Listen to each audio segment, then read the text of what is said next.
Namaste everyone, and thank you for coming to our first Vicharmanthan of 2017. Now, I just wanted to give you a bit of a background of where this topic started. I don't think I've ever considered animal welfare or the treatments of animal, despite the fact I've been vegetarian all my life. So at least not consciously anyway, thought about these things. So then we got talking to the VM team and I said, well, maybe this is something that we need to consider. And especially when all your life you've been brought up with concepts like ahimsa, so how do we put it into practice? Now, most Hindus would consider themselves as compassionate, and not just towards other human beings, but also to animals.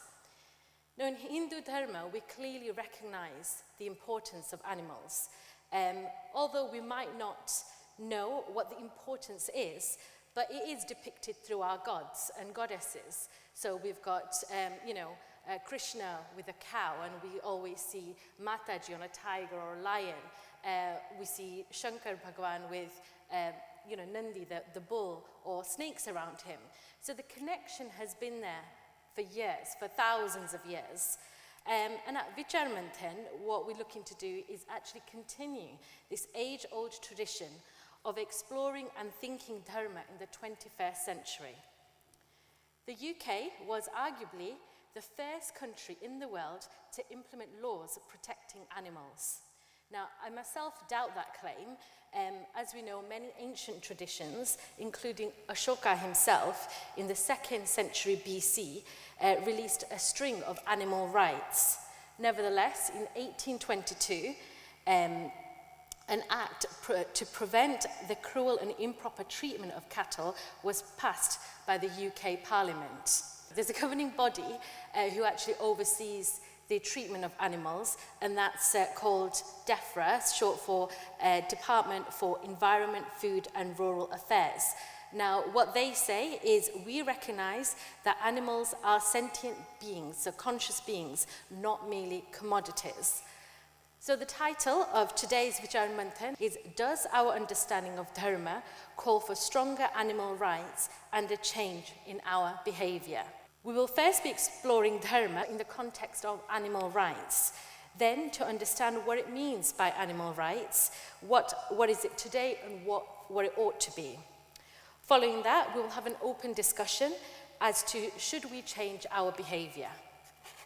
So I would like to introduce our speakers for today. Acharya Vidhya Bhaskarji. Vidhya Bhaskarji is an ordained Acharya and a scholar of Sanskrit.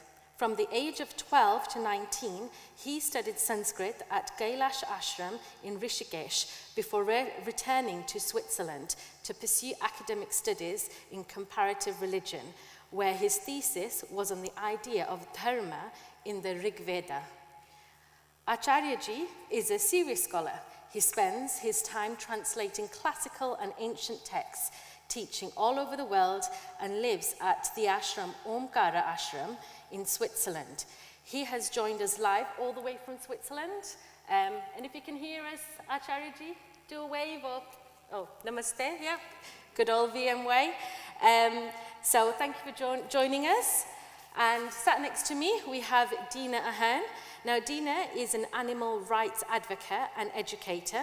She's a lawyer by profession, having recently left practice to dedicate more time to this cause. Dina campaigns for veganism by giving talks around the country and raising awareness about the realities of the dairy industry. So thank you, Dina, for joining us today. And so without further ado, we will ask Acharyaji to give his views on what dharma is in the context of animal rights. So let me go directly into the subject by giving you quotations. And after that, I'll give you some interpretation of my own and also my own subjective view of how we should treat animals from the point of view of Hindu Dharma. So in the Kathopanishads, which is part of the Vedic canon, part of the Vedic texts, we have the following verse. Esha sarveshu bhuteshu gudhotma na prakashate drishyate tvagraya buddhya sukshmaya sukshma darshibhihi. And the meaning is, the Atma is hidden in all beings, but as such is not evident. Yet it is perceived by those who see the subtle with their sharp, subtle intelligence. I'd like to repeat that it is present in all beings. Now let us have a look at what the Gita, the Bhagavad Gita, has to say on the same subject. Vidya vinaya sampanne brahmane gavihastini shuni chaiva shvapakecha pandita samadarshina. Which means the wise see the same in a priest who has knowledge and modesty, or in a cow, or in an elephant, or in a dog, or in a lowly person. So what is that same? What is that Atma, which according to these verses in the scriptures is present in all beings? According to the Upanishads, the Atma is pure consciousness. It is an all-present consciousness, that which knows, that which cognizes, that which is the basis of all experience. And when we realize that not only we as human beings have consciousness, have awareness, have the ability to experience, when we realize that animals, all other beings, also have that ability, even though it may not be as expressed, as evolved, so to speak, when we realize that this is present with everyone, we begin to sense that there is no separation between our own consciousness and that of animals. So the Ishavasya Upanishad of the Vedas states the following: Yastu sarvani bhutanyatmanyevanupashyati sarva bhuteshu chatmanam tato navijugupsati. Which means that one who sees all beings within himself and himself in all beings no longer has any aversion towards anyone. Aversion in the sense of a hatred, a maltreatment, any sense of hurting another being. Then the important texts on Dharma, such as the Manava Dharma Shastras, say that, now I will only translate, I have the shloka, but we don't have so much time, states that he who kills harmless creatures for the sake of his own pleasure never attains happiness while living or after death. This is Manava Dharma Shastra 5:45. He who does not seek to inflict suffering of capture or death upon living beings, such a one is the well-wisher of all and obtains perfect happiness. This is Manava Dharma Shastra 5:46. He who does not injure anything or anyone obtains without effort what he aims at, what he undertakes, and whatever he fixes his heart upon. upon. So these shlokas give us an incredible view of how we can see other creatures, other animals. They give us a view that consciousness is not only present in the human mind. They give us a view that any being that has consciousness, sentience, is worthy of our utmost respect. Now, some of you might be thinking, is this a rational position? Is this a reasonable position? Or is this a statement of faith? Is it a statement based on just a belief? And in this respect, I would like to quote the Yoga Vasishta, another one of the great texts of Dharma, which states, Api paurushamadeyam shastram ched yukti bodhakam anyam dvarshamapi tyajyam bhavyam nyayayika sevina.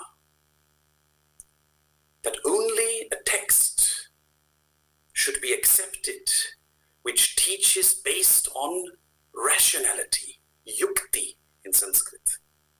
Someone who is completely devoted to logic, nyaya, should abandon every other type of text, even if the text comes from a rishi.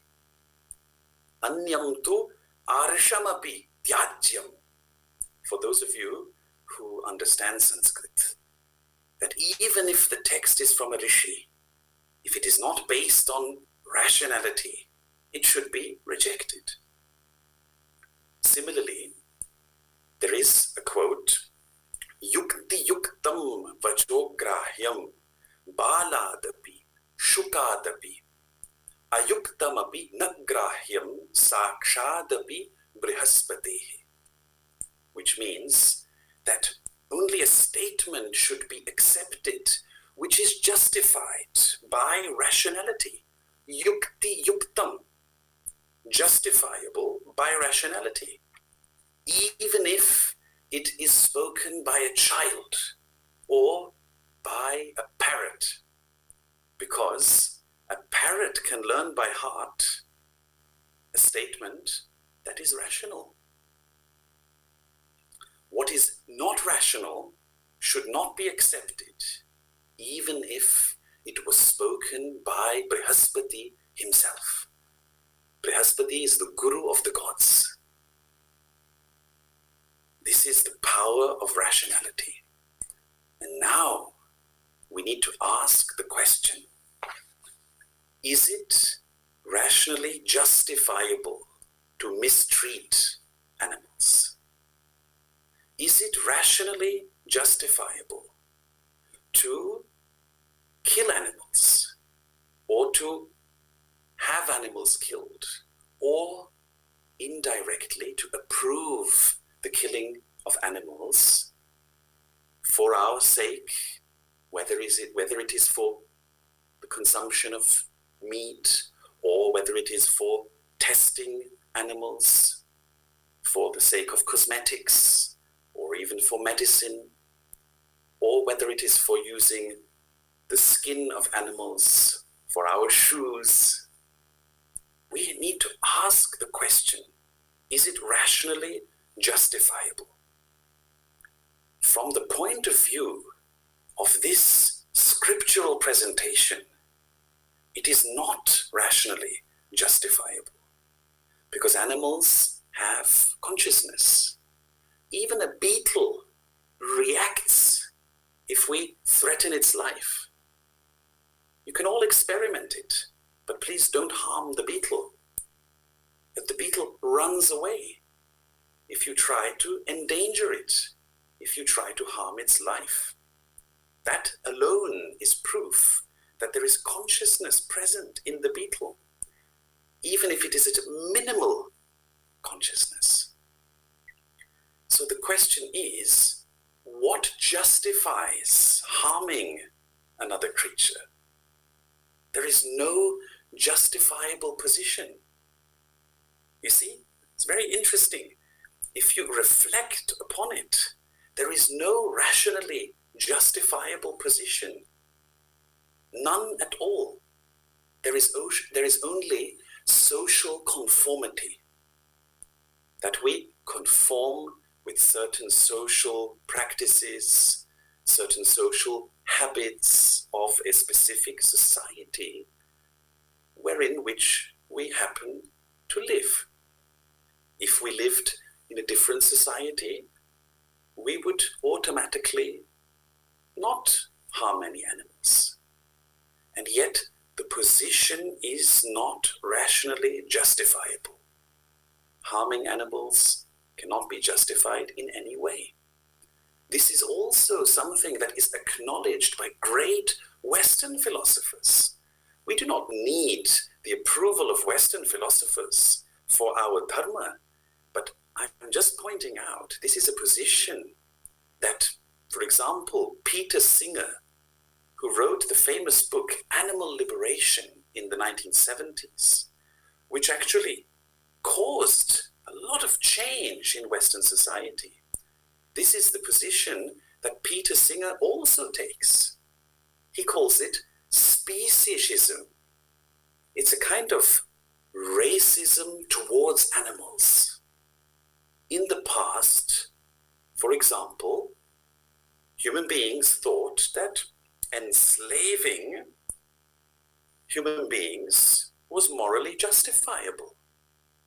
Yet, once the mind became more rational, more universal, human beings realized it is not rationally justifiable to enslave other human beings or to treat other human beings differently because of the color of their skin. So people realized this is a form of racism. Now, in the same way, Peter Singer points out that to mistreat animals just because they are not humans is a different kind of racism. It is called speciesism. And I would like to close this observation with the fact that Richard Dawkins, the world's greatest atheist, or the most famous atheist, had a discussion with Peter Singer, you can all watch it on YouTube, in which he says the following. Richard Dawkins says that when people say, where do you draw the line between humans and animals? I say, why draw a line? There is a continuum of the capacity to feel pain. I suspect it is no worse for a human to have a knife slit his throat than for a pig. Then he continues, Richard Dawkins, I live in a society which is still massively speciesist. Intellectually, I recognize that. I go along with it the same way I go along with celebrating Christmas and singing Christmas carols and things like that. And yet, it is not justifiable. So, this is the position we need to take. We need to see that the Dharma scriptures give us a vast view of consciousness. Consciousness being the absolute reality. The scriptures give us a vast view of compassion.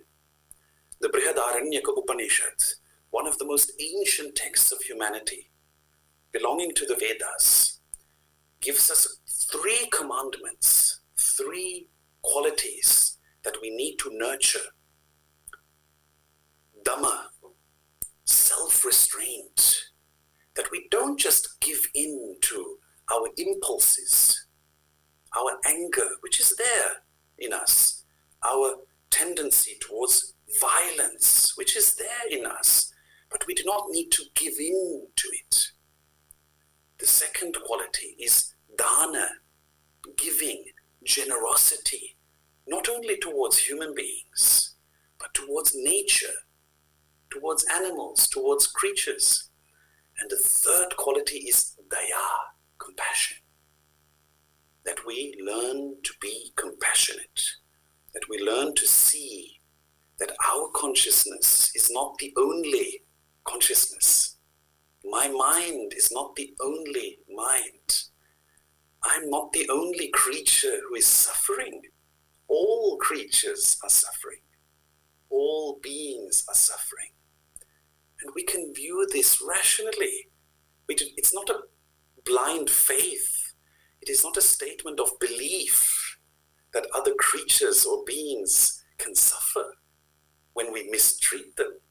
It is just a question of observation, sharp observation, high intelligence, sharp buddhi, sukshma, agra buddhi, according to the Kathopanishads, that we use our sharp intelligence, that we reflect, that we do not give in to impulses, that we do not give in to irrational ideas, such as using animals as objects, as instruments, as tools for our own benefit only. This is the vast view presented by Dharma. And this is the only view that is rationally justifiable. So the challenge to all of you, many of you must be academics, the challenge to all of you is, please bring me a position, a view, according to which it is justifiable to mistreat animals in any way. That is the challenge. Come up with that view, try to come up with such a view, and let us discuss that with the highest rationality possible. That is the challenge of Dharma. And with this, I close and I pray to that consciousness which is present in all beings to bless each and all of us. That is a statement of belief, but it can also be a statement of experience. Hari Om Tat Sat. So can you just tell me precisely what is the link between Dharma and animal rights? Well, Dharma, the term Dharma has many meanings. Some of the meanings include social order. And a social order does not only relate to human beings, it also relates to animals. And I believe in your initial words, you mentioned Emperor Ashoka. Nowadays, he is known as a Buddhist emperor, but actually that doesn't really emerge from the edicts. So he always speaks about Dharma.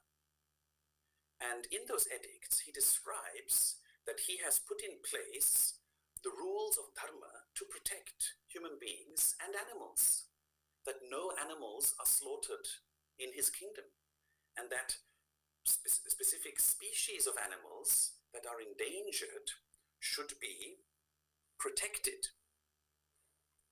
So when you ask the question, what is the direct link of Dharma and animal rights, the answer is that my position would be that Dharma is the very source of animal rights in human history.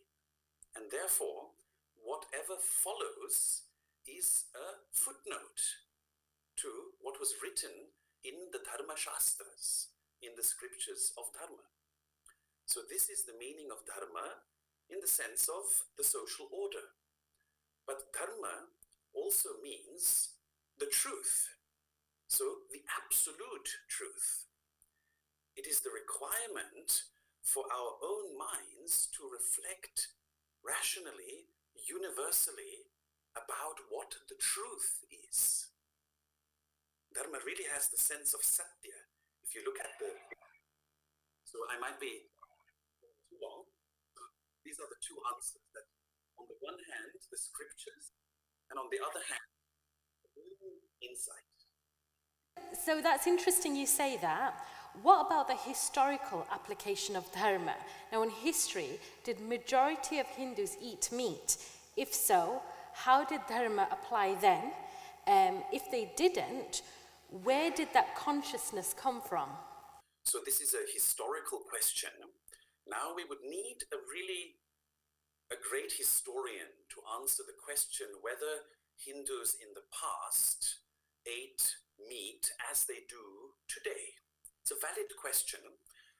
As you may know, some of the scriptures, specific sections of the scriptures, speak about specific rituals where animals are sacrificed, but not on a large scale, rather on very specific days.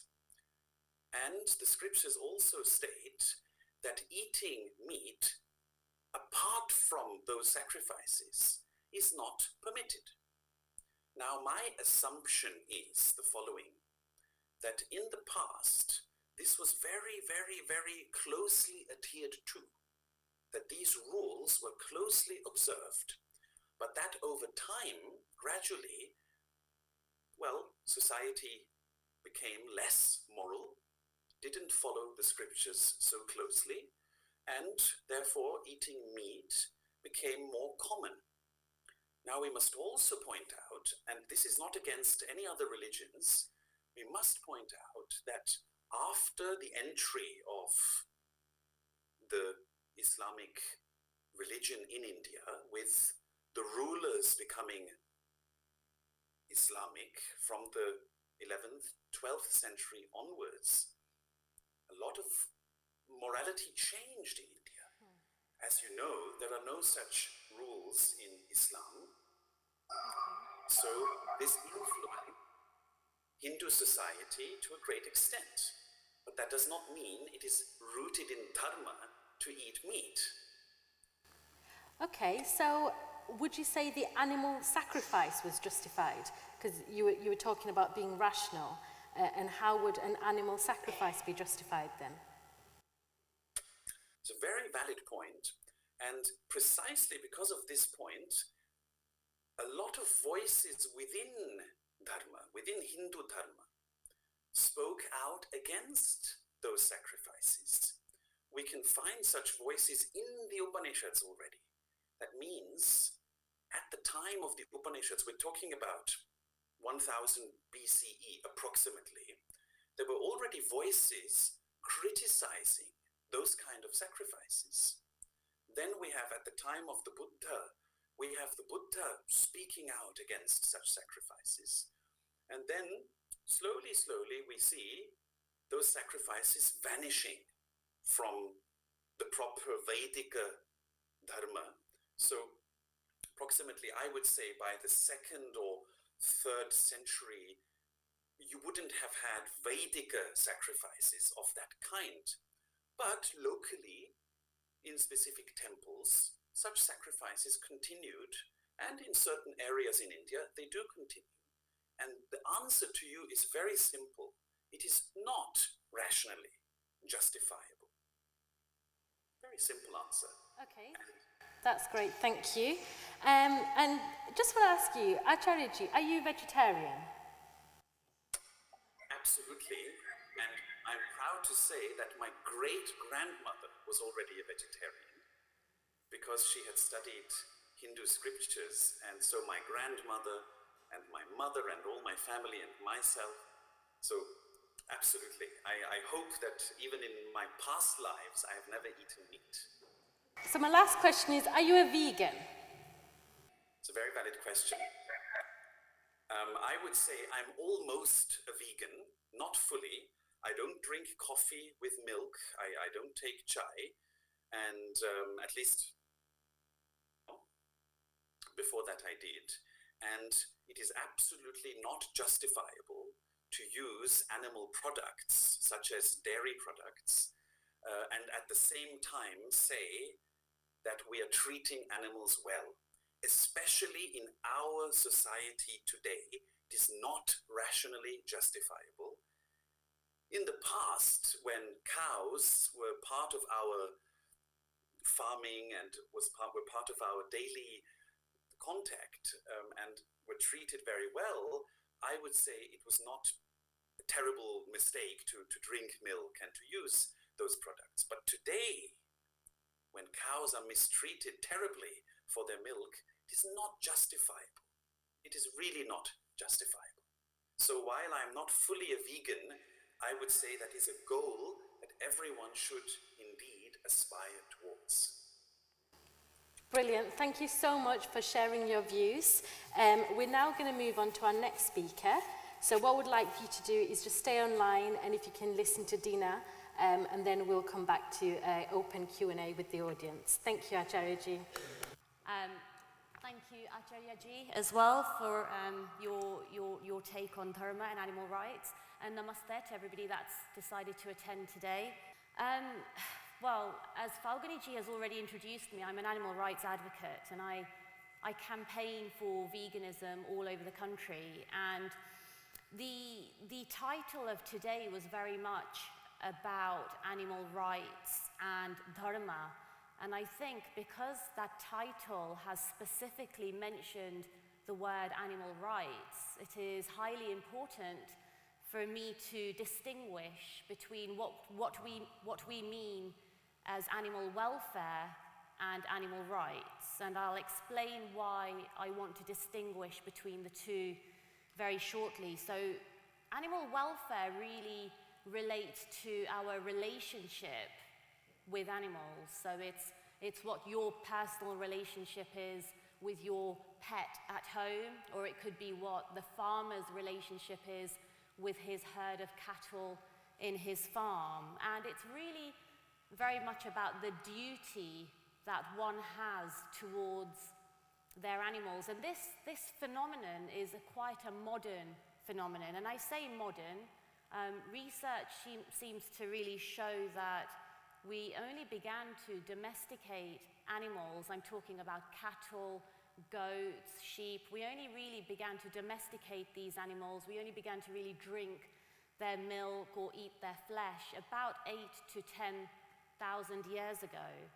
Now, if you think back to tracing modern-day human fossils, which traces back to about 7 million years ago, if you actually put that on a 12-hour clock, we only really began domesticating animals about 1 minute ago, which is why I say animal welfare is a modern phenomenon. Now, adding to that, as the industries grew and as the farmer stopped going to his farm at 2:30 in the morning to milk the cows, modern technology took over. And so we began to replace people with machines to do the jobs like milking a cow. We began to have a lot more machinery. So 20th century technology very much severed that sort of ancient contract of the duty towards one person and his or her animals. Now, animal rights, on the other hand, so comparing it to animal welfare, animal rights is very much in the belief system that animal use and animal abuse are synonymous. The two go hand in hand. So one that believes in animal rights very much believes that animals are not ours to eat, they are not ours to wear, they are not ours to experiment on, and they are not ours to abuse or exploit in any other way. Now, the reason I wanted to distinguish between animal rights and animal welfare is because the UK legislation that governs animal welfare or the protection of animals is very much based on animal welfare, not animal rights. And it's really important to actually distinguish this, because the legislation that we have in this country, and as Falguni-ji mentioned in her introduction, the UK was apparently the first country to implement animal protection legislation back in 1922. It's really important to know that this is very much based on the premise of animal welfare. So what does animal welfare mean? Well, we have two main governing acts here. We have the Animal Welfare Act of 2005, and 7, and we have the Welfare of Farmed Animal Regulations of 2007 as well. And in general terms, these regulations, this act, stipulates that animals need to be treated humanely, that animals should be given adequate shelter, that they should be given food, water, and very importantly, the act states that animals should be free from any unnecessary pain and suffering. And I emphasize the word unnecessary, and I'll tell you why I've emphasized that word. So what do we mean by unnecessary? So what does the law say we're allowed to do? Or what are farmers, or what are the meat and dairy industry allowed to do that falls within this the necessary pain and suffering? We can't commit unnecessary pain and suffering, but we can commit necessary pain and suffering. So a lot of my work and my campaign relates to advocating for veganism within the Hindu community, because Hindus generally tend to be vegetarian. We revere the cow. We think the cow is sacred. Some may believe in Lord Krishna, cow herder. And therefore, I inquire into what actually happens within the dairy industries. And the dairy industry, under law, as standard practice, this is what is necessary pain and suffering. For a cow to be able to give us milk, she has to be pregnant. So like the human mother, she must have a child for her to produce milk. So how is that cow made pregnant? Well, she has a farmer that inserts his arm up into her rectum, up to about here, and I've seen it myself a number of times. He is feeling for the neck of her cervix, and I'm sorry for the detail, but it's important.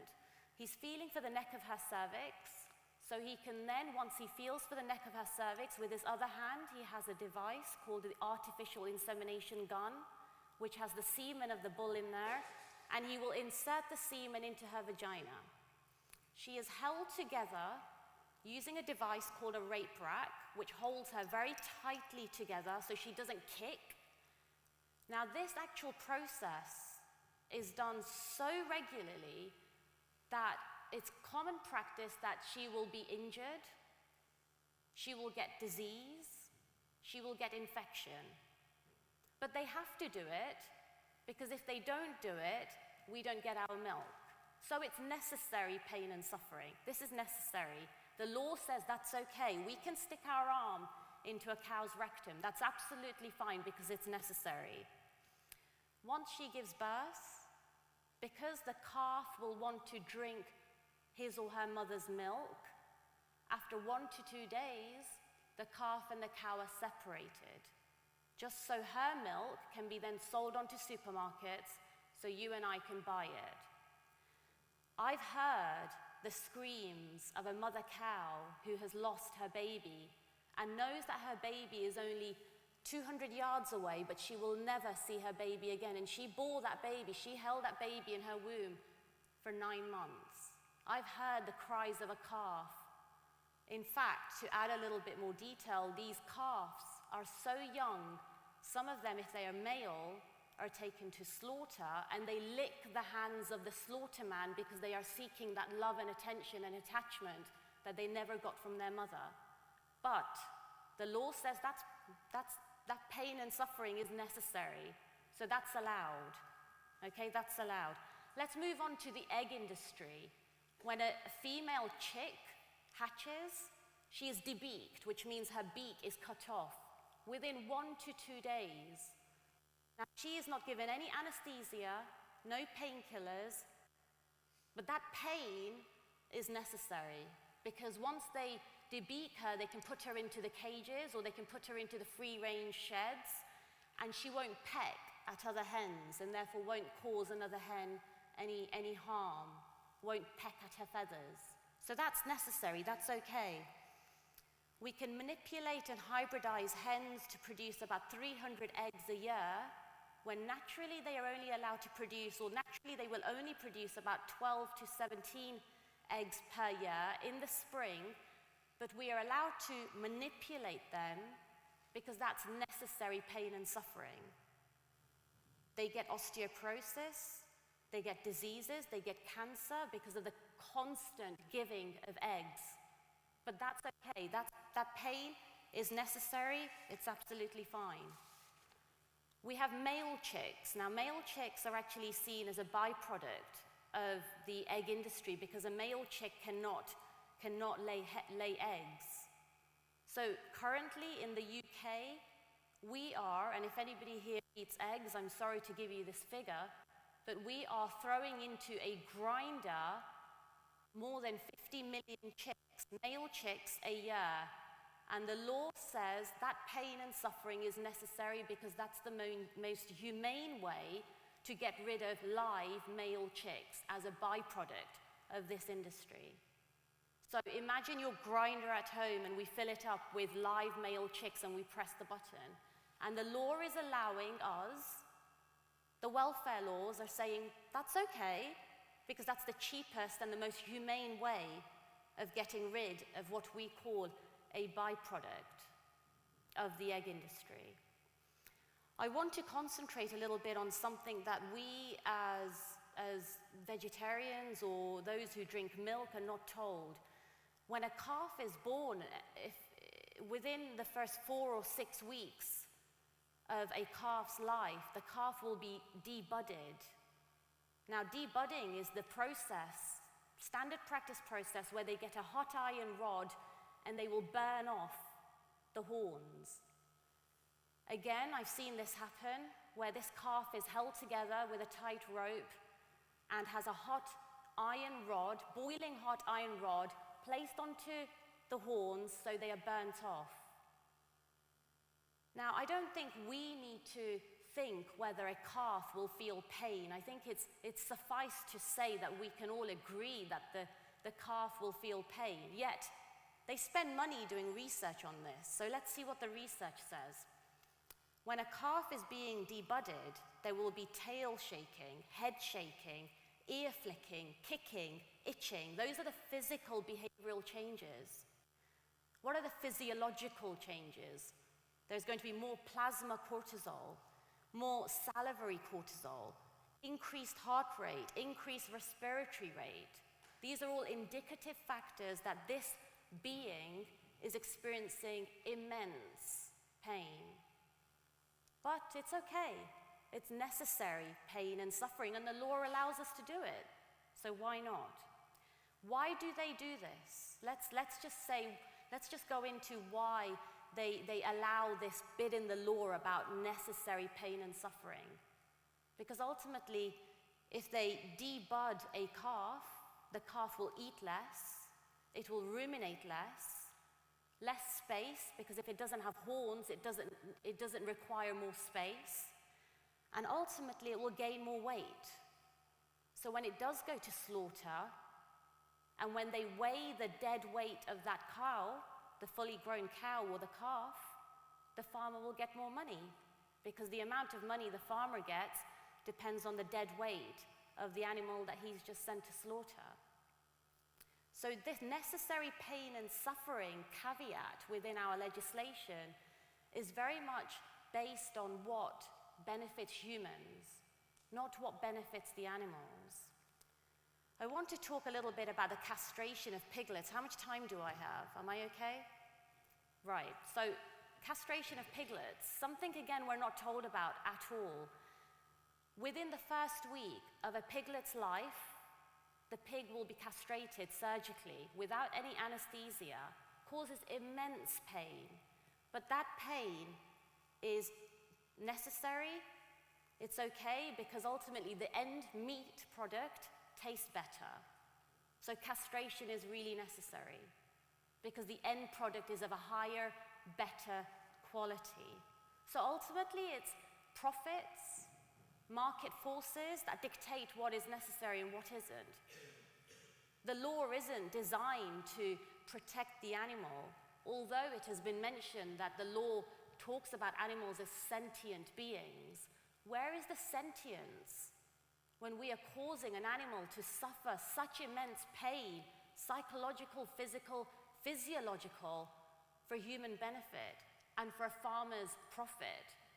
The dairy industry in itself is worth more than £5 billion in the UK economy. How is it worth that much? How is it worth that much? I leave that question with you. So what are animal rights? Because I've talked about animal welfare, it's important to now talk about why, animal rights need to be bear in mind for us if we're talking about Dharma and animal rights. Well, animal rights very much recognize that animals have similar levels of biological complexity. They're conscious, they're aware that they exist. I don't know if any of you guys own any pets, have any pets, but if you've ever stood on a dog's tail or a paw and they scream, that tells enough that an animal is capable of feeling pain. If you ever try to remove a calf from a cow or where the bull is present, that cow is most likely going to try and kill you, which shows that they are capable of forming attachments. Very similar to how we form attachments with our children. So all these humane labels that we are given, organic milk, free-range eggs, these are simply just labels to make the consumer feel less guilty about what they buy. If we really want to walk the Dharma and not just talk our Dharma, we really need to wake up and open our eyes to what lies we are fed by the industries over and over again. And I myself was fed these lies. For much of my life as a vegetarian, I believed that the cow happily, naturally gave us milk. I couldn't be further from the truth. And when I realized exactly what a cow went through, on the one hand, as a lawyer, I thought, well, the laws protect and they give them all this protection and there's legislation. And then when you see what real emphasis is placed on the legislation and how it's really about driven profits rather than the protection of these sentient beings, I realized that I had to take things into my own hands and actually decide myself consciously what I put into my mouth, what clothes I decide to wear, whose skin I decide to wear, whose flesh I decide to eat. And if we are to really implement Dharma to its truest form that Acharya Ji has spoken about, then veganism seems to be the only way. And as mentioned, of course, veganism is very much a journey. So for those that are considering it, food is the most obvious choice. The clothes we wear, the shoes we wear, the wallets we have, the cars we drive, those things can happen over time as they did for me. But make food the most conscious dharmic choice. I think that's takes me to time. Thank you, Dina. That was really interesting. Wouldn't you agree? Sorry, my mic's going off a bit. So I just want to ask you a few questions now off the back of what you've said. Obviously, you're campaigning for animal rights. Now, from everything that we've heard so far, wouldn't it be more important to, campaign against animal welfare rather than animal rights? Yeah, actually, that's a good question, and I think there are two sort of avenues to this. There are very much a large number of animal rights advocates that are campaigning for stronger animal welfare laws, which there need to be stronger animal welfare laws. So there's a sort of top-down approach, but there's very much a grassroots approach as well. We can wait. We can sit here today and I can talk about the laws and we can wait until the laws are improved. We can wait until those that make the laws recognize that animals need more protection, that welfare laws need strengthening, and we can go about our day through our routine, taking that milk from the fridge, making our Indian chai or putting it in our cereal. Or we can campaign for that, but on a grassroots level, we make the conscious choice to make a difference through what we put into our mouth and what we decide to consume. So I think, yes, of course we need stronger welfare laws, but if we're talking about Hinduism and Dharma, then the people who are making the laws do not recognize dharmic principles in legislation. And it's important that the people that are making the laws within this country are not going to revere the cow like you and I. They're not going to have a Krishna photo in their home, and they're not going to light a divo and give thanks to the sustenance that these beings give to us. They're always going to be commodities regardless of how much you strengthen the laws. They will ultimately always be based on animals being a commodity. Okay. So my next question is, say for example, animal rights were given to all the animals, where is the boundary? So for example, I was getting attacked by a tiger. So who would someone support? You know, whose life would be more important? The tiger's or mine? Because obviously the rights are the same for both of us. So where is the boundary in such scenarios? Well, I mean, firstly, and as a vegan, by the way, I get quite a lot of hypothetical questions about if you're on a desert island and you got attacked by an animal, or as Falguni has said about the attack of a tiger. Firstly, it's very unlikely to happen to any of us in this room right now, so let's just sit safely knowing that. But if in case it did happen, then of course it comes to, you know, the natural instinct of yourself as a human being to protect yourself, to the natural instinct of a tiger to hunt and want to kill. When we're talking about animal welfare laws, we're very much talking about the animals we have domesticated and we are killing in their billions for the fickle reason of food and milk. But of course, when it comes to a tiger in the wild, doing what it naturally does, I don't think I would be sitting here watching the tiger want to kill you and not expect you to do something about it. I myself would want to protect myself too, but it's an unlikely scenario. Yeah, maybe in this country for sure, but if I was out in Africa somewhere, yeah, the possibilities are there. So are you a Hindu, Dina, firstly? I am. I'm a Hindu by default, Okay. which means I was born into a Hindu family. But would you consider yourself still as a Hindu or not really? That's a good question. I actually consider myself to be human. I don't consider myself to be anything other than human, because by being Hindu, what does that mean? I mean, we've already established that that's changed over time. Once we used to sacrifice animals for particular reasons. Now we don't permit that. So one was Hindu then and one is not Hindu now. So I don't really subscribe to such labels. Okay. So what I would like to ask is, does Hindu Dharma call for animal rights? And can you illustrate what those rights would look like in a world with Hindu values?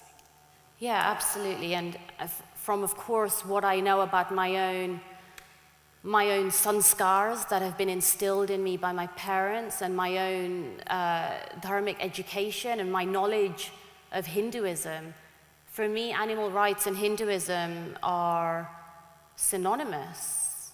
I mean, in my ideal world, I would hope that anybody who in this room sees themselves as a Hindu, and because Hinduism is the topic today, would walk away knowing that actually to really fully practice Hinduism and Dharma in this day and age, in a country that we live in right now with the industries that are there, veganism is the only way, the kindest way, the most compassionate way, the only way to really subscribe ahimsa to your life.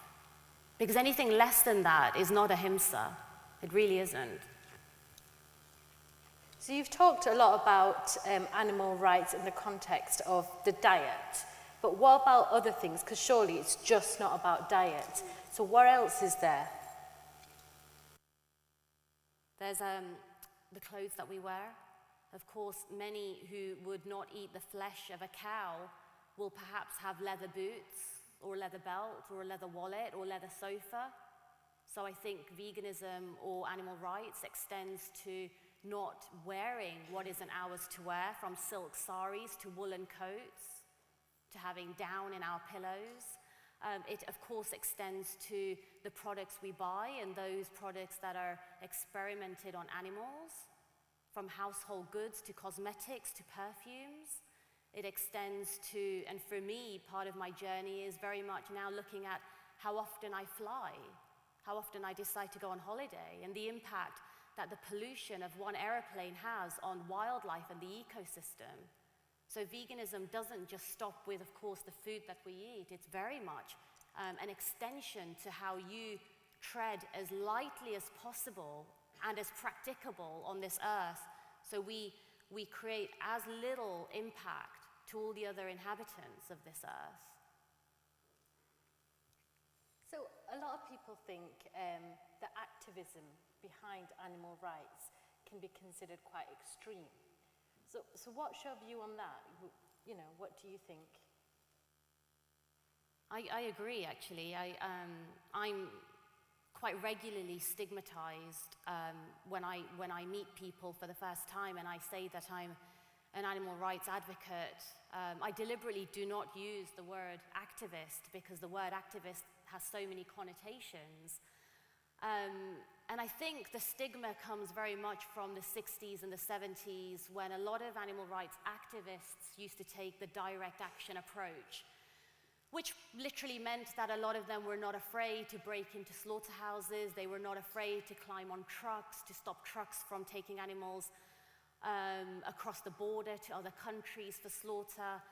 And I think in recent years, there's a newer sort of revolution happening with a newer generation of activists who are professionals, who are well-versed, who are articulate, who are not anarchists, who can very much be within society, work within society, operate within society, vote, pay bills, pay council tax, and yet still try to educate and raise awareness within society.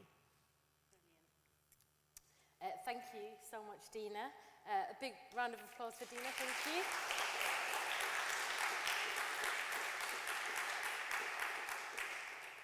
Now that we have a better understanding of Dharma and animal rights, I'd like to open it out to the audience.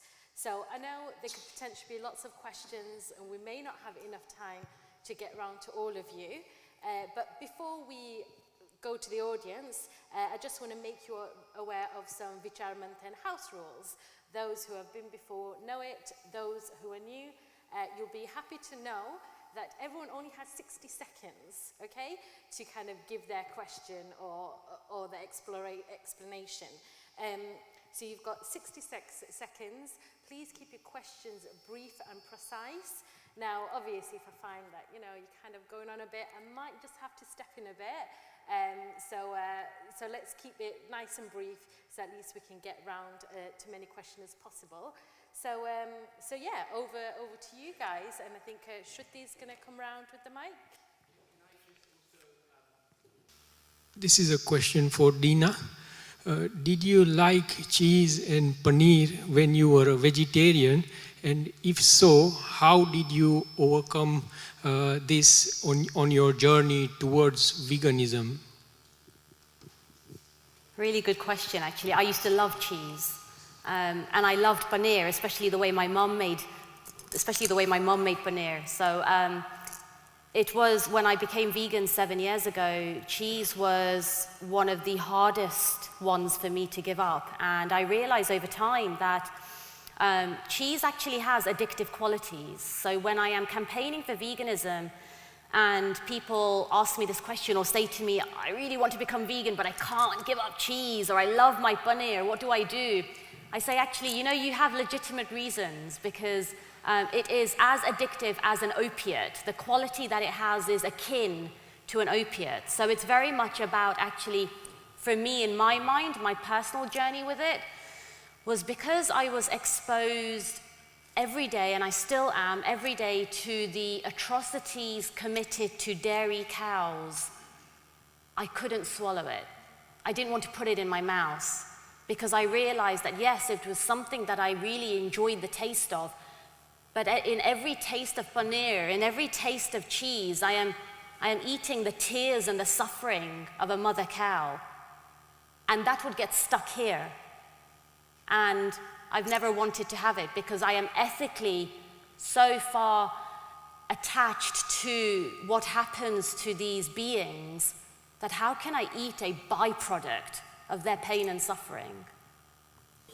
No, actually, it's when I became vegan 7 years ago, the amount of vegan cheese available there wasn't much. And so for a number of years, I didn't actually eat any vegan cheese. But in the last 1 or 2 years, the amount of vegan fairs that have come about in this country, the amount of people that are now experimenting to make vegan cheeses from cashews to soya milk to coconut oil, there's an abundance of vegan cheeses, and there's so many different ones to try. So I have now found my favorite vegan cheese, which I, on the odd occasion, have. And also more and more restaurants now, when you go to ask for a pizza, for example, they have vegan cheeses. That was unheard of a few years ago.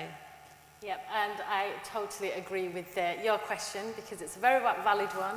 I myself missed cheese the most. Okay, Sanjay, your question? Yes, please. Hi, Dina. My question is to you. I just want to firstly thank you and congratulate you on the work that you're doing, actually. But I'm curious to know, most of us ignore this type of stuff. How did your journey begin? I began quite a spiritual journey about 10, 12 years ago, where I was meditating a lot.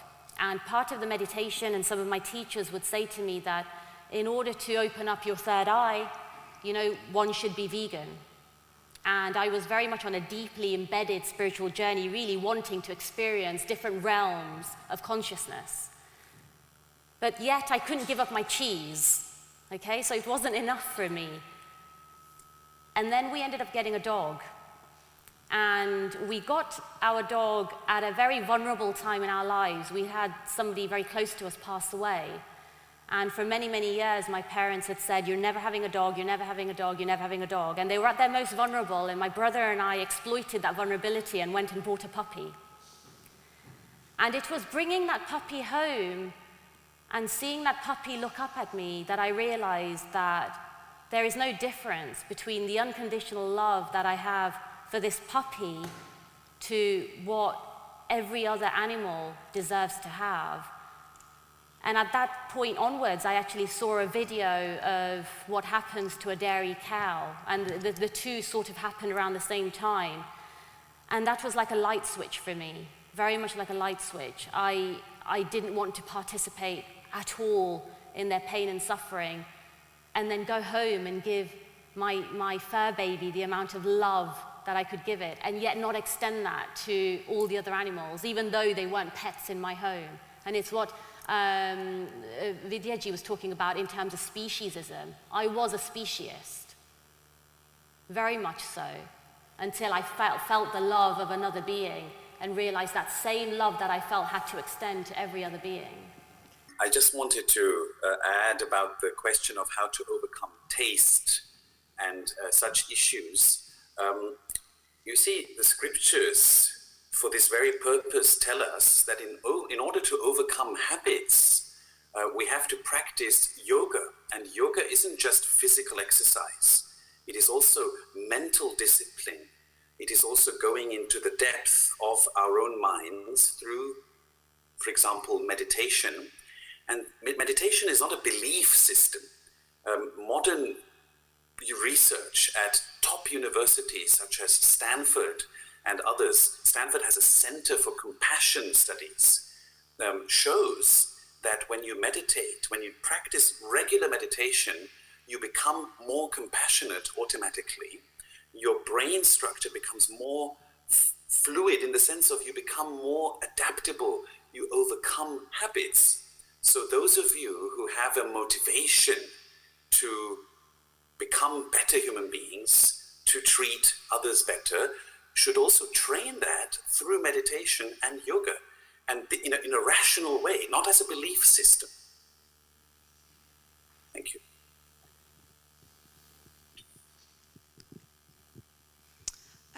Both the speakers touched on medical research. I've got quite a specific question. Thanks to the work of people like Dina ji, in this country we have probably the most restrictive standards. We've still got a long way to go, and I'm sure that work will continue. But what can we do as Hindus to approach the issue that we have in this country, where researchers, when they are stopped by the Home Office from doing work that is deemed by fairly low standards as unnecessary pain, and they simply just go to another country like the UK or the rest of Europe, what can we do? What does our Dharma tell us our duty to do?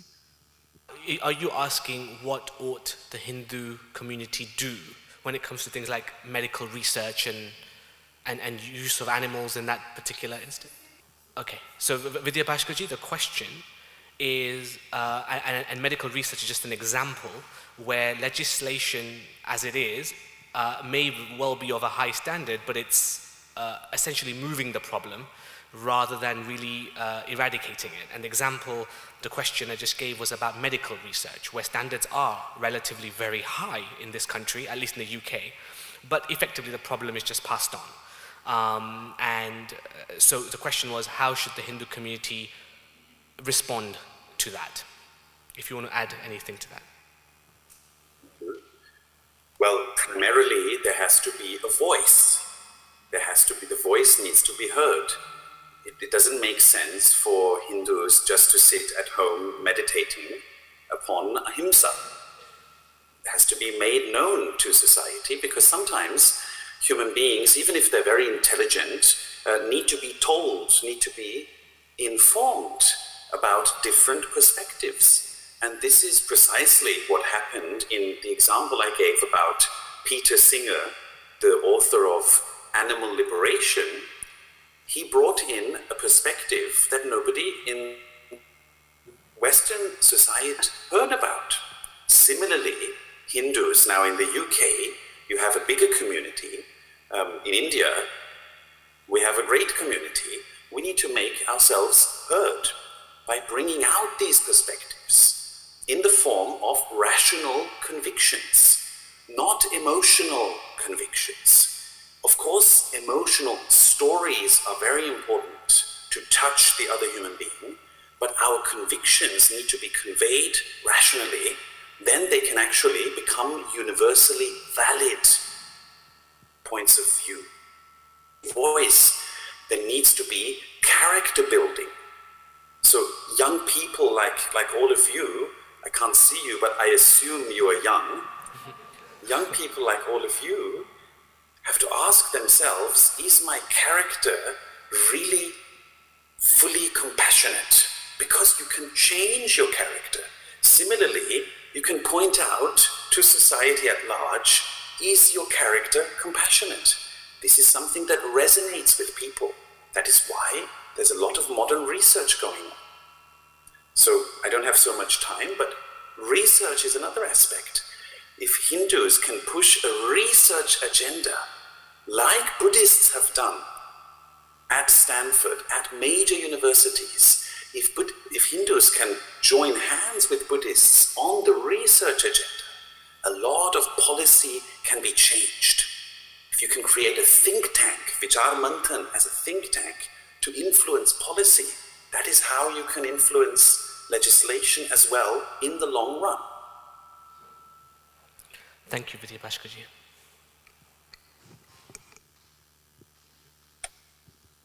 Thank you to both of the speakers. I'm a vegan, by the way, and I'm a Hindu vegan. I'm proud of it.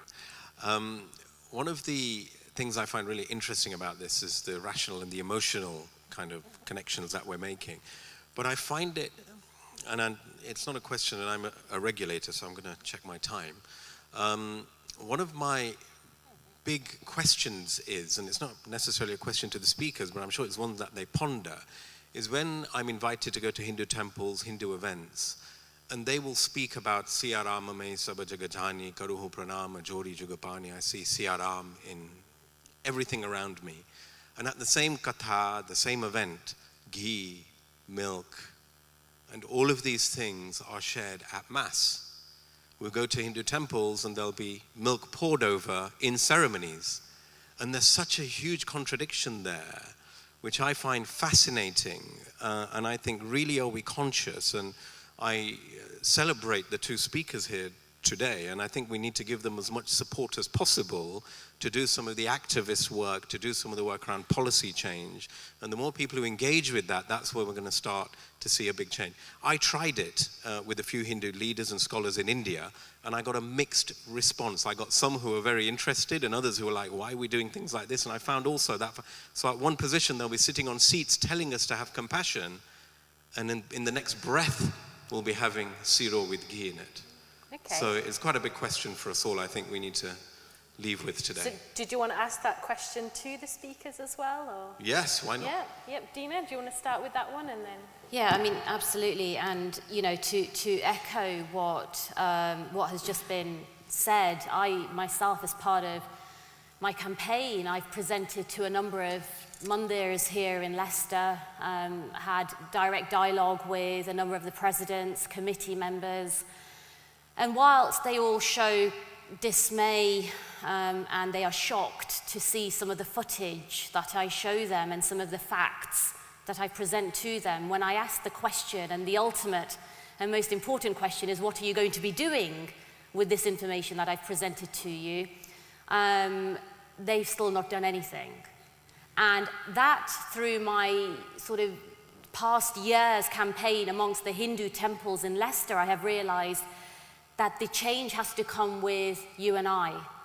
And that when we go to these temples to practice Hinduism and to practice our faith, and when we decide to pour maybe a small cup of soya milk over the shivling on a Monday rather than the milk of a cow that belongs to the calf, we are showing change, because ultimately, didn't Gandhi say that be the change you wish to see?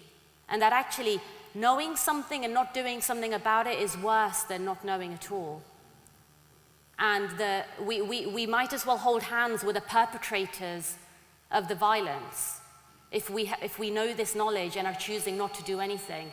So yes, on the one hand, it's an immense contradiction. You know, the priests of these mandirs will in abundance talk about our values and ahimsa, but once they're presented with this, with the atrocities of these industries, they will very quickly push it away and say, why don't you take that to our MP? Why do you not take that to our councillor? Oh, we will, and we are, but what are you willing to do? And if as human beings we are not willing to make the change ourselves first, how can we expect an industry or an organization to make that change? So the change comes with you and I, and then it goes outwards. And Vidhya Bhaskarji, would you like to add? So the question was, and I'm paraphrasing, effectively that there seems to be a contradiction within the temples in Hindu Dharma period, which wherever you go, where this notion of compassion is always preached, but then with the next breath, you know, people are pouring milk or using ghee and animal products to effectively then show a sense of worship. So really the question was something about your views on that apparent contradiction. Right? So, well, we have to remember that in the past, now of course you can say, why talk about the past? But it's very important. In the past, every temple had its own goshala, and the cows were treated as gomata and were worshipped and were honored and revered. So in that situation, this criticism did not apply. I hope you agree with that. Yet you're absolutely right that today, when the dairy industry has become a source of suffering to cows, it is a total contradiction that temples pour thousands and thousands of liters of ghee and milk. It's a total contradiction. Absolutely agreed. And this is something, for example, that one could bring to the attention of the government. At the moment, we have a very pro-Hindu government, and this is something that from top down could be communicated in a gentle way, in a balanced way. I never agree with fundamentalism in the sense of that a black and white approach. It could be something that is conveyed to the temples in the spirit of Gomata respect, respecting Gomata. And then I'm sure that this could be reduced. However, I'm an idealist, and sometimes things just have to be conveyed in any possible way that it is conveyable. But there is no question that it is not justifiable. Absolutely agreed. I would like to ask you, are there any practicing Christians in the audience today? Anyone? Yes, Semi? Okay, so what are your thoughts from a Christian perspective? Yeah, we'll get a mic to you. Yeah, Christianity is okay. I was brought up in a Christian community. But I think that Dharma and the whole Hindu faith really caught me in early adolescence. And it's more holistic, more joined up, more enlightened. Christianity is fairly flat. It's just do what we say, don't question it, and don't really think about it. Don't consider how you interact with your world. And that's the wonder of the Hindu faith. It's so much about awareness. Just and hearing you sharing your ideas, it's a different experience than going to a Christian church. It's just basically dogma. You're just told, do not question it, just do what you're told. And I've been involved in the dairy industry, I have an interest in it, and it's getting so much worse right now. The number of farms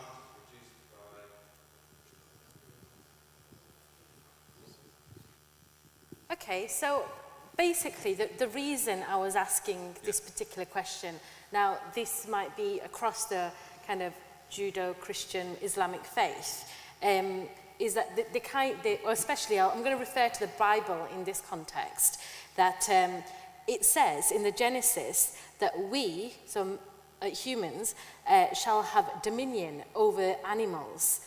So basically it's trying to say that many Christians take that to mean they can eat meat and use animals however we want. Therefore they can eat meat. So it seems like Christians would support animal welfare rather than animal rights. Is that, what would you say? I completely agree with that. This is it's a command and control structure. And the command and control structure is linked through the judiciary, the courts, the landowners, and the big farmers. They're all part of a cartel. And effectively, we're all living a big lie. 4,000 farms have shut in the last 5 years, but the head count of cattle hasn't reduced. There's another 2,500 farms to shut in the next 5 years. We'll end up in England and Wales with about 2,000 farms with exactly the same number of cattle. And it's reckoned that a farm to be viable, we need to have 2,000 to 3,000 cattle on it. It's an industrial monster. Okay. It isn't how we, within your faith and how you rear the cow, it is nothing like that on this earth. It's an absolute living nightmare. Sure, thank you for your thoughts. Is there any more questions from the audience? Yeah, we've got, if the gentleman at the back there, well, no, just where you are in the orange top.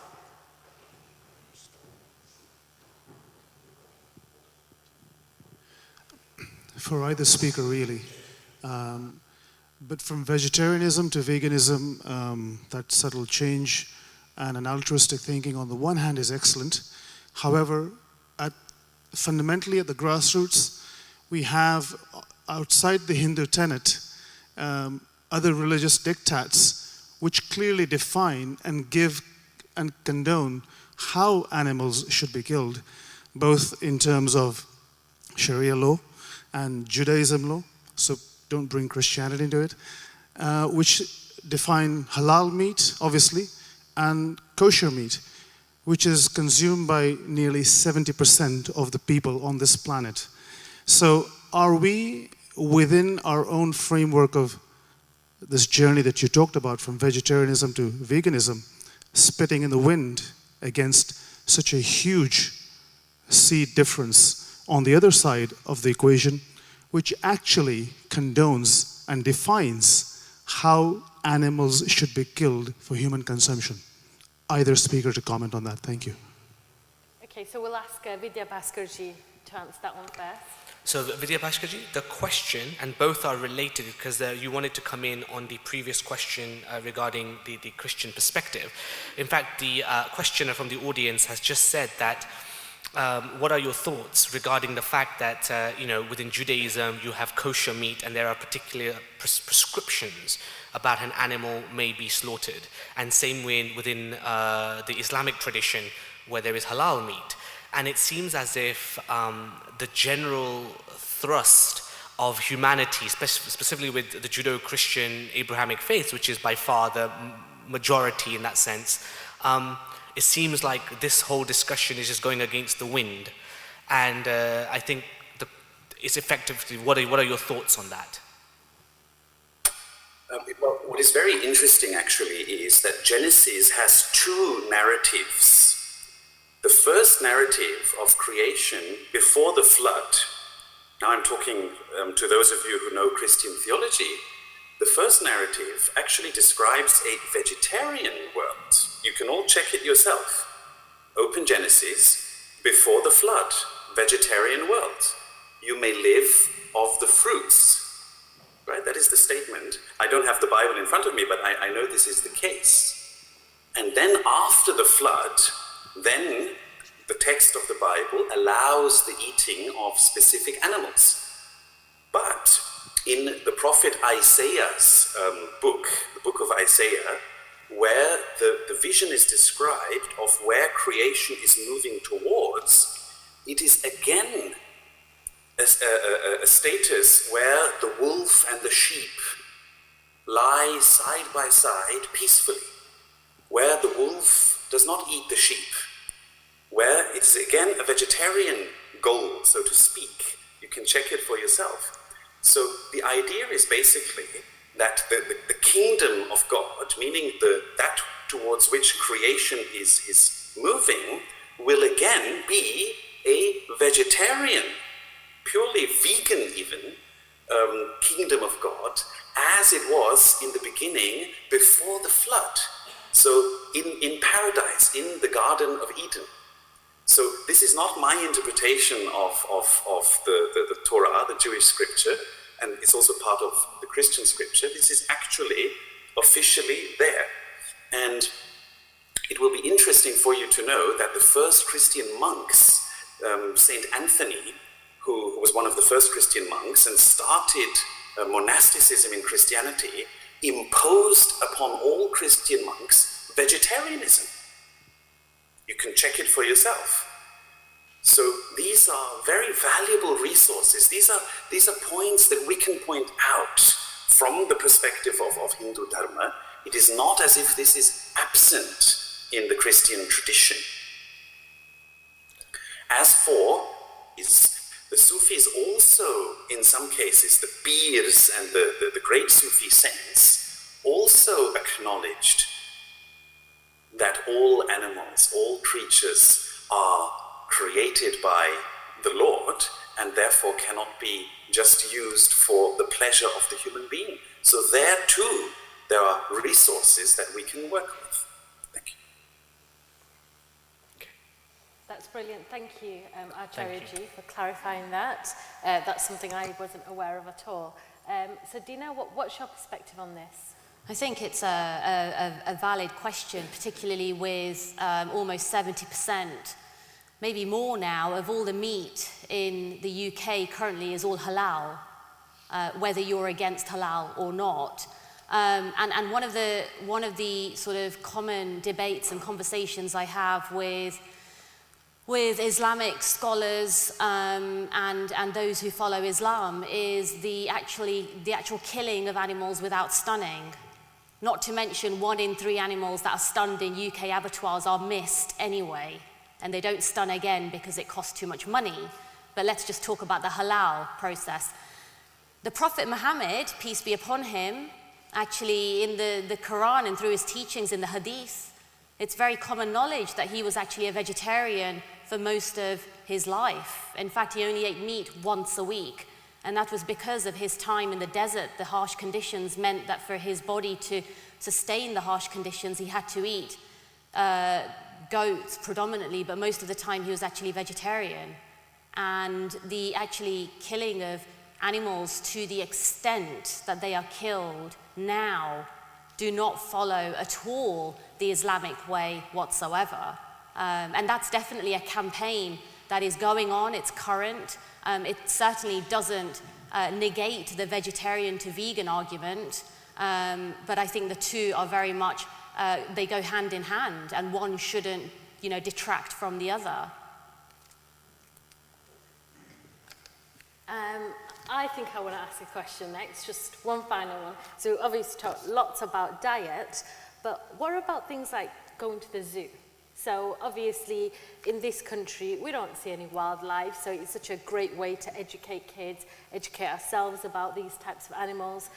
What are your thoughts of actually, you know, the treatment of animals within the zoos, and as an animal rights advocate, would you encourage that or no? My short and simple answer to zoos is absolutely not. I mean, I ask all of you just for a moment, if you were put in a cage or behind a glass wall and you had a whole host of other people staring at you for hours upon the day, how would you like that? Second to that, only 20% of zoo income goes to actual animal conservation. So actually, when zoos say that they are promoting animal conservation, that's not happening at all, because if that was the case, why would they have an abundance of surplus killing? And zoos are known in this country and within the Western world and anywhere else. I'm just talking about the Western world, that when they have surplus animals, they cull these animals purely to keep it within the confines of what they classify as a zoo. So if you really want to teach a child about wildlife or teach a child about animals, there are so many sanctuaries in this country, sanctuaries which are run often by volunteers, where they have rescued animals that were going to slaughter. Why not take your child to a sanctuary and promote compassion through showing that this cow would not be here today had it not been for this sanctuary who has rescued this animal? Why not, you know, show your children through wildlife programs on television, where they actually take you right to the core of where these animals are, rather than to the confines of what we call a zoo? So absolutely not. As an animal rights advocate, I'm totally against the current structure of zoos. Okay, thank you for your thoughts there. I think Sachi wants to ask a question. So I'm going to ask a quick question to both Acharya-ji and to Dina, just to be a devil's advocate in all this. We talk about ahimsa as in non-harming, and one thing appears to me that, you know, for example, soya bean production, some of you may know, is causing huge deforestation all over the world. Soil irrigation, there's a lot of irresponsible agriculture there as well. So it seems as if, being devil's advocate here, that actually, you know, I mean, I think the meat industry employs something like 400,000 people, and God knows how many hundreds of millions across the world. Effectively, is there an argument to be said about the fact that taking harm away from one area, you're pushing the harm somewhere else, whether that's agriculture, whether that's deforestation, the environment, or something else, and human economic degradation? It's just a question, but I think it's worth exploring.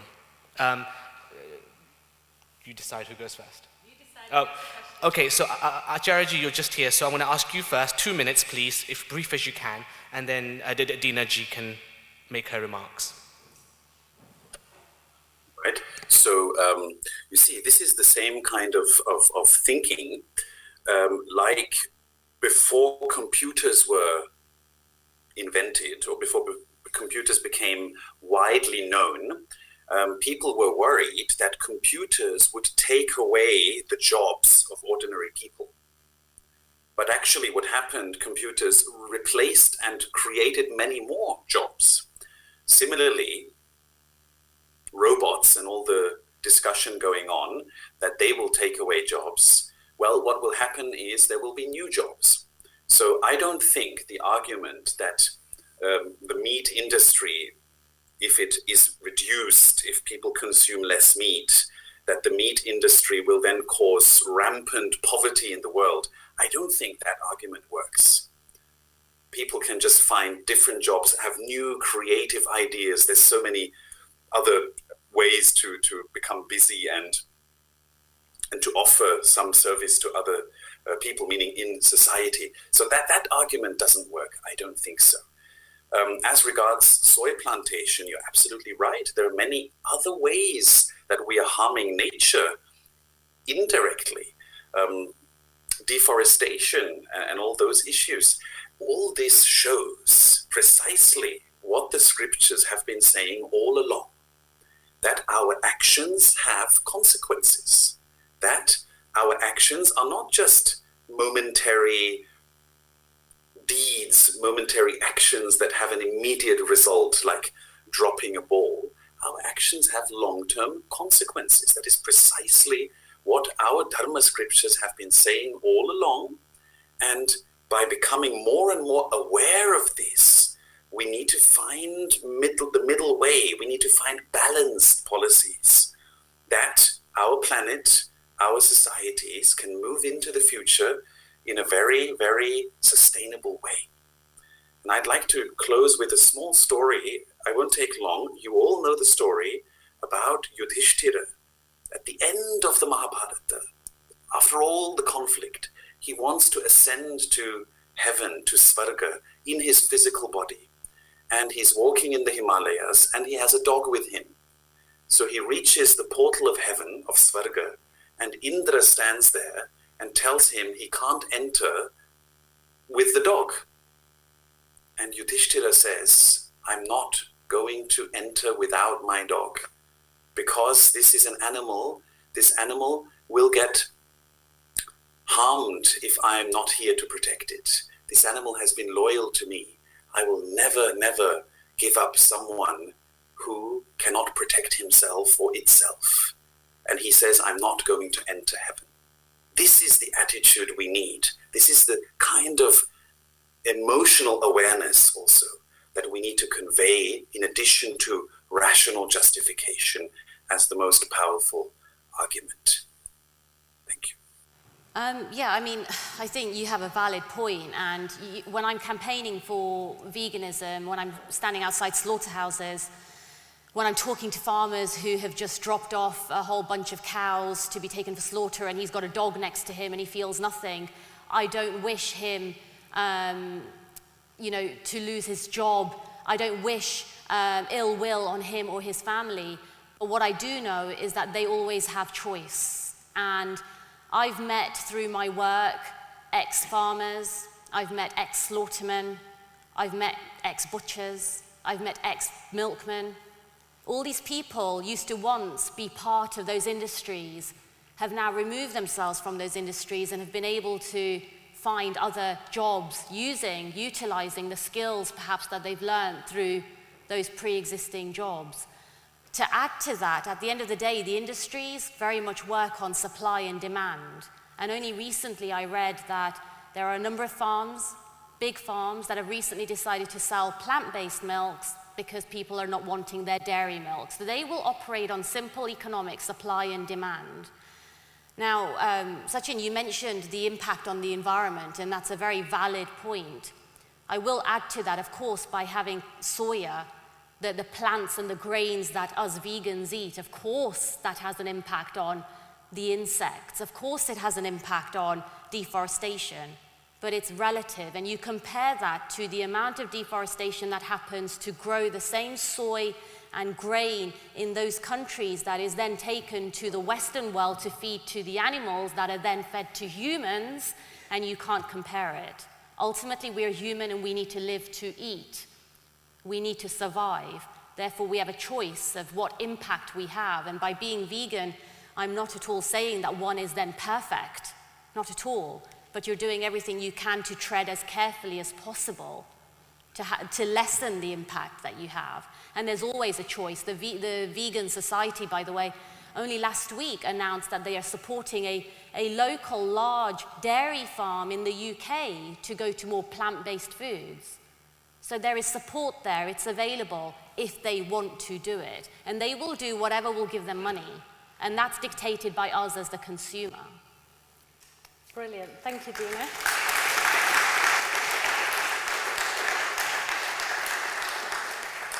So thank you for your questions and thoughts, but sadly we are out of time. So just to summarize, Vidhya Bhaskarji eloquently described what Dharma is in the context of animal rights from a historical perspective, a spiritual perspective, and his own personal perspective, for which I'm very grateful. And one of the key points I think we can take away from what Vidhya Bhaskarji said is we should be rational. Think, is it justified to eat meat or to wear what you're wearing or to buy what you're buying, whether it's cosmetics or whatever it may be, the car seats, and where to visit as well. So, you know, we have that choice. Let us think through them choices and think wisely. And then Dina gave us a very passionate perspective about the difference between, and she educated as well, I think, about animal welfare, the difference between animal welfare and animal rights. And she described what might animal rights look like in the future. So, I mean, it's definitely eye-opening to find out the amount of pain and suffering that's allowed as part of the UK law. And should we be doing anything to change that? And I think that's a really critical question to ask ourselves. So who knows if one day animals have rights? Dina could be our next Prime Minister. Just don't know. Okay, and so we've had some very interesting questions, very constructive discussion, and I just hope our speakers have given us enough thought to carry on this month and amongst our friends and family. So finally, a show of hands. Who thinks they have now a better understanding of animal rights and animal welfare in the UK? Brilliant. Vidhya Bhaskarji, well, actually, I'll come to your point in a minute. So Dina, I'm sure she's really happy that she's educated you guys well. And finally, who feels that they have a better understanding or better idea of Dharma in the context of animal rights as well? Brilliant. So that's almost all the audience there, Vidhya Bhaskarji. So thank you for that. And that's it from me. So I just want to pass you over to Sachin, who's going to conclude today's event. Thank you.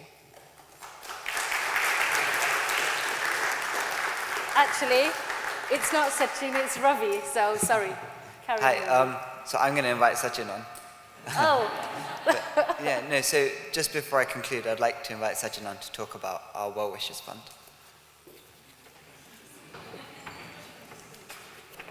I completely forgot about that, actually. So very, very quickly, I hope you found this interesting. As you can see, Vichar Manthan is a space where we are trying to explore ideas as earnestly as we can, and we want to always invite expert witnesses to come and discuss, argue, debate, etc.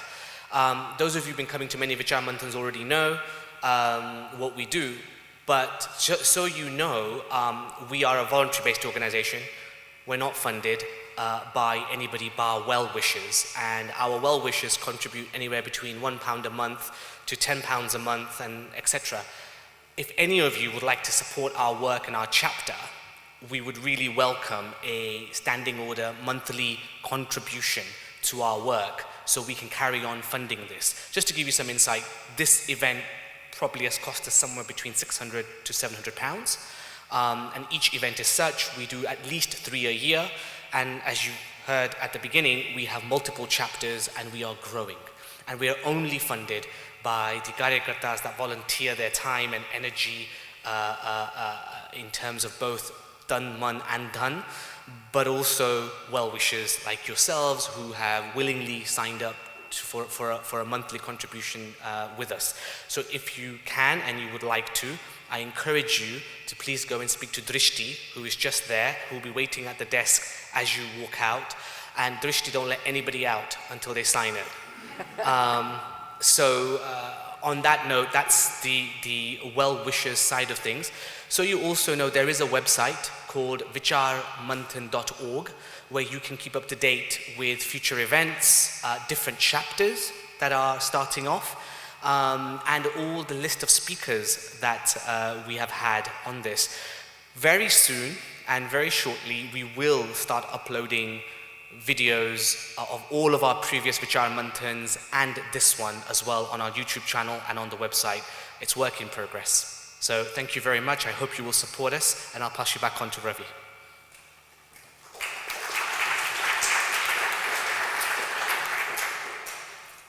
I'd like to thank our speakers, Acharya Vidhya Bhaskarji and Dina ji. I'd like to thank New York Museum, who've been brilliant as always with the tech and supporting us. And also Kiranji Raval at the back for videoing our event, which hopefully, as Sachin said, will go up on YouTube. Just finally, before you leave, there's some feedback forms. If you could fill that out, that would be great. And feel free to stay, hang around and mingle with us. Okay, thank you very much.